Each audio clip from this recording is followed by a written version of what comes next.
Вести на Канал 8. Добар ден. Завршени се близу половина од доставените барања за легализација на дивоградбите во општина Кочани, а само за околу 200 пријави се донесени негативни решенија за легализирање.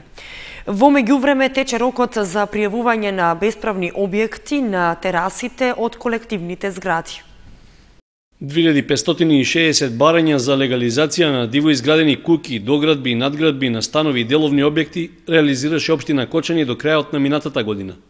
За околу 120 барања е донесено негативно решение поради неисполнување на потребните законски услови или пак тие се отфрлени како некомплетни, а само 5 се препратени за решавање кај други органи.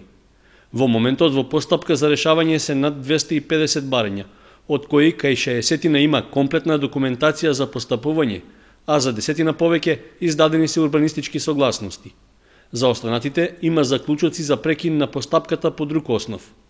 Со тоа, од почетокот на рокот за легализирање на бесправно изградените објекти, досега постапката е завршена за околу 45% од вкупно поднесените 5986 пријави.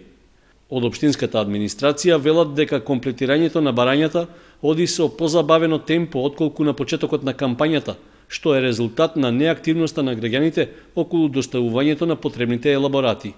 Најголем број од поднесените барања за легализација на дивоградбите, односно околу 85%, се за објекти што се наоѓаат на територијата на градот.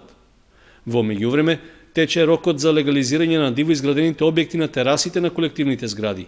Се работи за градежни решенија што биле наменети за тераси или пак тераси пренаменети во стамбен простор на објектите со основна намена домување во колективни стамбени згради. Сите собственици на ваков вид објекти барање за легализација може да достават во едношалтерската канцеларија на општината до 30 јуни 2015 година. Законските измени, што беа направени минатата година, донесоа и пролонгирање на крајниот рок за дополнување на поднесените барања од 2011 година, што немаат геодетски елаборати. Според измените, елаборатите ќе можат да се поднесуваат најдосна до 31 декември оваа година. 700 легализирани дивоградби, што е помалку од 1/3 од барањата во општина Виница. Постапката тече со побавно темпо во споредба со Кочани. Бавно тече постапката за легализација на дивоградби во Виница. Во оваа општина бројот на легализирани дивоградби е само 700, што е нешто помалку од 1/3 од поднесените барања. Една од главните причини според надлежните е во тоа што голем дел од граѓаните се на привремена или постојана работа во странство, така што постојат голем број случаи во кои е поднесено барање за легализација на објект, што пред донесувањето на законот имал противправен статус, но не е комплетирана целосата документација. Станува збор за повеќе од половина од поднесените барања, ако се земе предвид периодот од запирањето на постапката досега, иако голем дел од барањата не беа ниту разгледани во периодот во кој споредбено општина Кочани успеа да ги процесира и финишира постапките на поднесените барања. Граѓаните кои имаат поднесено барање за легализирање на нелегално изградени објекти треба да ги докомплетираат барањата со геодетски елаборат со што ќе продолжи постапката за легализација. Објектите што нема да бидат легализирани до крајот на оваа година, после овој рок ќе се најдат во рацете на инспекторите од општинскиот градежен инспекторат. Земјоделските здруженија предлагаат државата да им ги исплати субвенциите откако ќе ги пребие долговите што ги имаат кон неа. Предлогот е прифатен во Комисијата за земјоделство и надлежните министерства, па се чека усвојување во Собранието на Македонија.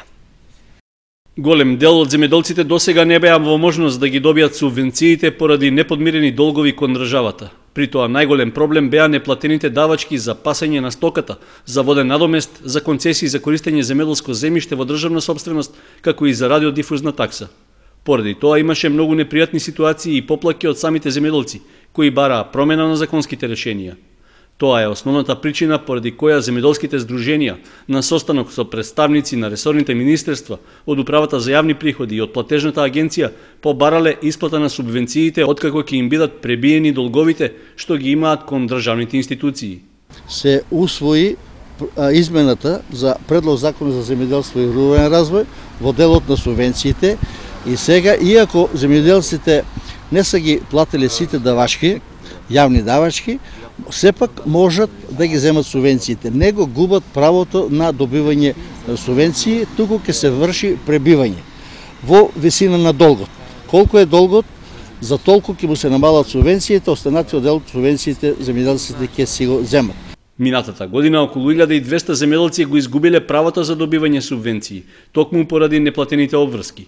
Со оглед што предлогот на земјоделските здруженија е прифатен од владините тела, сега се чека тој да го помине и разгледувањето во Собранието на Македонија. Сепак, од Асоциацијата на земјоделците испратија апел до своите членови за почитување на договорените обврски. Да не стане ова пракса, него секое плаќање, но врските према државата имаат календар на плаќање. Кога се плаќаат водарина, кога е пашарина, кога концесиите, треба нормално и во секое време да си платат према препишаните рокови, а во исклучителни случаи, ако немат пари или по било кој случај не може да ги подмират обврските, тогаш те се сопрат од субвенциите. Ако стане тоа пракса, да сите земјоделци ги чекат субвенции да ги подмират давачките према државата, тогаш ќе настане хаос. Тогаш и државата ќе тражи да го поништи овој закон. Шаклев смета дека неоправдани се негативните мислења во јавноста за предложените законски решенија. Според него, наместо со извршители да им се наплаќаат давачките на земјоделците, подобро е сега тоа да се прави со субвенции што треба да ги земат. Глутница волци забележана над атарите на виничките села. За 2 недели ловџиите пријавија 3 успешни одстрели, а најавени се и нови хајки. Чопор од волци шета над атарите на виничките села. Сточарите ги претрпуваат и првите штети зимава, а за 2 недели ловџиите пријавија 3 успешни одстрели. Снегот и ниските температури ги спуштија и волците во атарите на селата, поблиску до стадата со домашна стока.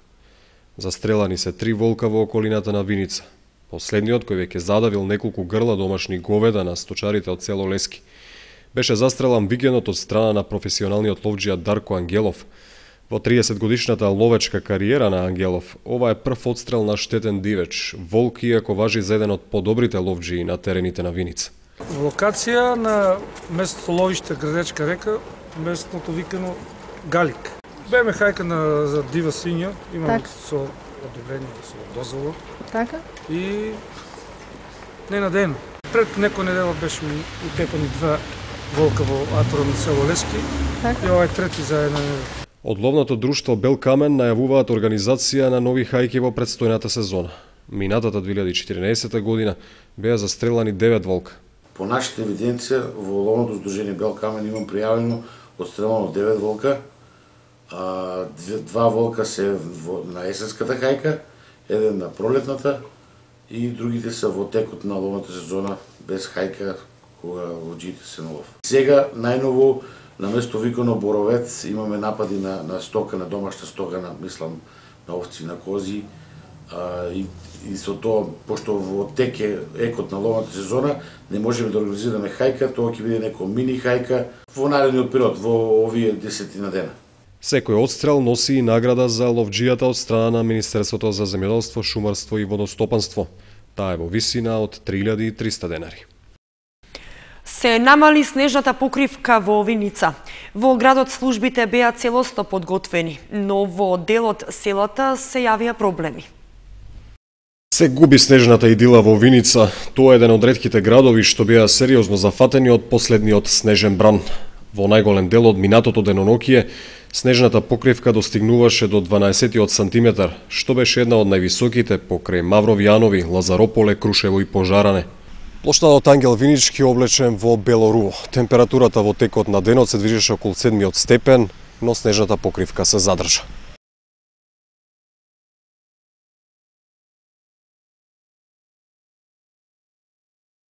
Што се однесува до градското подрачје, комуналното јавно претпријатие Солидарност навреме излезе на терен за да ги исчисти главните градски артерии. Јавното претпријатие Солидарност Виница уште во раните утрински часови започна со расчистување на снежната покривка со специјалното возило за чистење на снег Унимак. Додека останатите екипи после 7 часот кога пристигнаа на работа започнаа со расчистување рачно на тротоарите по улиците во градот. Значи специјалното возило утренува по приоритетните улици кои што се согласно програмата за чистење на јавните површини во зимски услови, ги помина стрмните делови од градот пред се, значи патот кон филтер станицата и кон резерварот воден, бидејќи тоа е прв приоритет. Понатаму сите ги поминавме сите улици во високите делови од градот, Ѓорги Сугарет, Ѓорги Димитров, Пиринска и останатите улици од градот, Гоце Делчев, 4-та македонска бригада. За улиците да бидат целосно проодни, возилото на Солидарност сврте и втор круг околу градот во текот на денот, опфаќајќи ги на тој начин и улиците што не беа третирани со првата градска обиколка. Освен специјалното возило Унимак, јавното предпријатие Солидарност го ангажираше работната машина ИЦБ за расчистување на снежната покривка во низинските делови од градот, така да покриено е скоро 70% од градот во утринските часови. Интересен е фактот што каква таква снежна покривка имаше точно до местото викано Превалец. Оттаму сосема поинаква слика. Снег немаше ниту покрај патот кон Кочани, ниту пак во градот. Освен Виница, снегот ги покри и посевите и пределите вон територијата на градот, индустриската зона, патот кон Берово, а во дел од виничките села проодноста беше проблематична.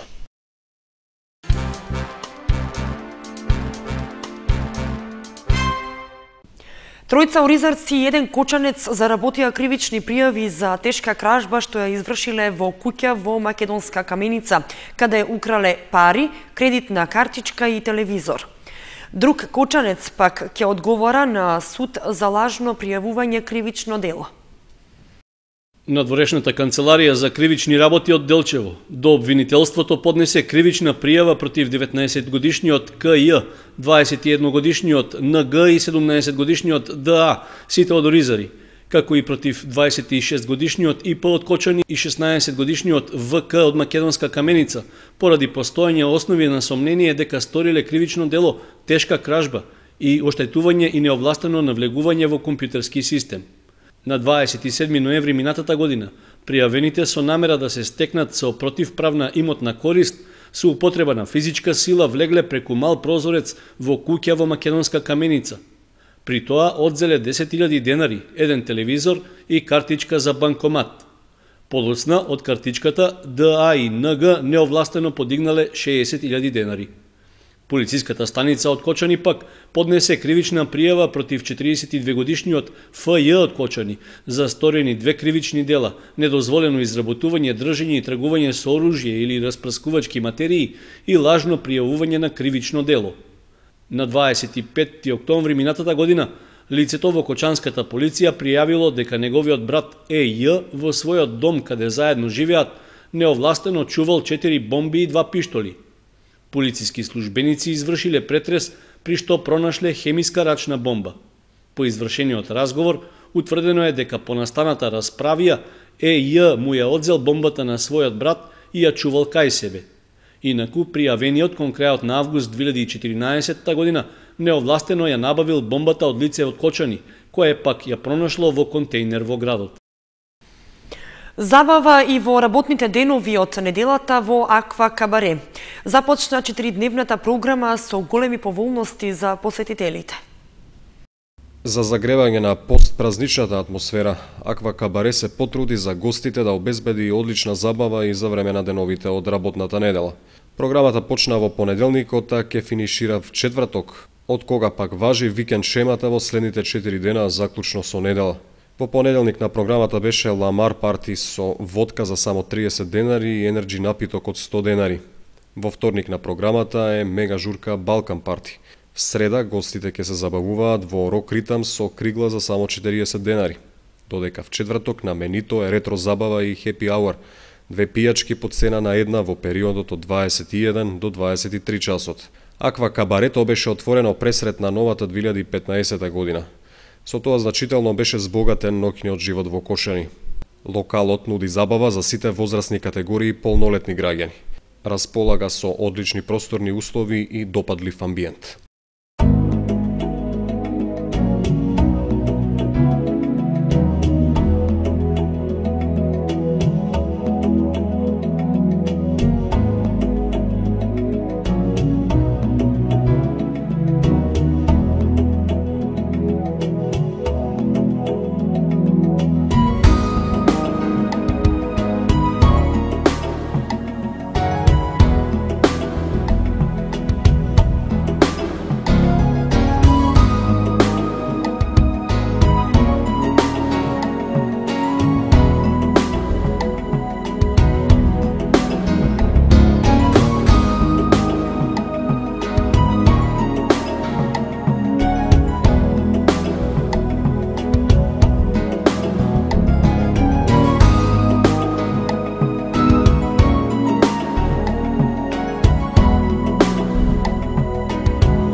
Тоа беше се што ви подготвивме за вестите на Канал 8.